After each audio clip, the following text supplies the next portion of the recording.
श्याम भाई, ये बताइए कि आपका भी पाकिस्तान में, पंजाब में बड़ा आना जाना हर जगह है।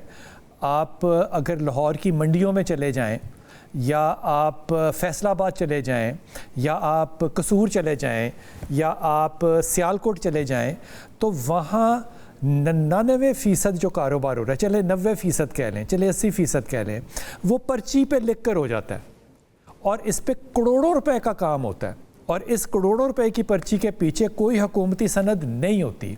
तो क्या ये फैसलाबाद का काम, सियालकोट का काम, कसूर का काम, सब्जी मंडी का काम, ये सारे काम हराम है फिर अगर इसके पीछे हुकूमत ना हो?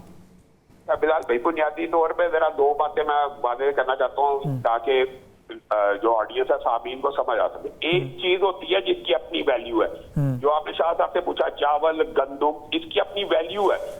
इसके लिए हुकूमत की बैग होना जरूरी नहीं है। ये सोना चांदी लोहा तांबा हुकूमत ना भी हो, इसकी मार्केट वैल्यू है। हमेशा बैक होना उस चीज के पीछे रिक्वायर्ड होता है जिसकी एक्चुअल वैल्यू एग्जिस्ट ना करे, उसके पीछे जमानत हो। ये जो आपने पर्ची की बात की है, इसके पीछे एक इंसान की जमानत होती है, ईमानदार ताजर की, कि हाजी साहब ने की ये पर्ची है 1 लाख रुपए की, तो 1 लाख का माल उठवा दो। हाँ, क्योंकि हाजी साहब के पास अगर ये पर्ची जाएगी वो 1 लाख रुपया देंगे। यही चीज तो क्रिप्टो में है। हाँ, यही वो हाजी साहब का नाम कुछ और रख लें। तौर पे मैं तो इससे भी बड़ी एक बात कहता हूँ, आप ये जरा गौर करना, मैंने पहले ये कहा, एक करेंसी जो पेपर करेंसी है ना, उसके पीछे तो गवर्नमेंट की जमानत होती है, जिसपे शफात साहब ने एक जुमला कस दिया कि गवर्नमेंट की जमानत सूद। और भाई सूद तो हराम है, सारी हुकूमतें मिलके भी सूद को हलाल नहीं कर सकती। ये पेपर करेंसी के पीछे अगर हुकूमत की जमानत है तो जायज है।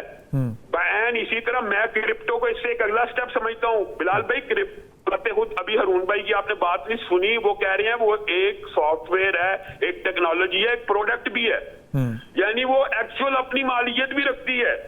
और उसके अलावा उसके पीछे एक इदारा भी मौजूद है और एक शख्स भी मौजूद है जो ऑन करता है कि आप बिटकॉइन लेंगे तो आपको इतने पैसे मिलेंगे।